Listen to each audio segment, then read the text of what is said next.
Hello সবাইকে, কেমন আছো তোমরা সবাই? তো আজকে অনেক দিন পর একটা ব্লগ তোমাদের সাথে শেয়ার করব। তো রিসেন্টলি আমরা গিয়েছিলাম দিল্লিতে, আর দিল্লিতে যখন আমরা যাই জানপাথে তখন দেখি সেখানে বাংলার আম মেলা, ম্যাঙ্গো মেলা বলে একটা মেলা হচ্ছে। আমি তো দৌড়ে ভেতরে গেলাম, আর ভেতরে গিয়েই দেখলাম যে এত সুন্দর কোনো মেলা হতে পারে।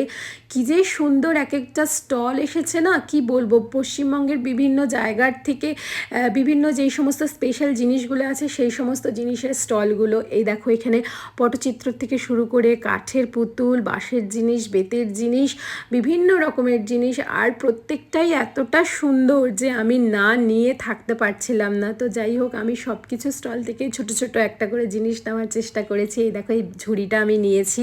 তারপর চলে গেলাম শাড়ির দোকানে। বিভিন্ন রকমের বাংলার যেগুলো ট্র্যাডিশনাল শাড়ি রয়েছে সেই সমস্ত শাড়ির দোকান ছিল। এইখানে দেখো, আমি আজরাখের কুর্তি দেখছি।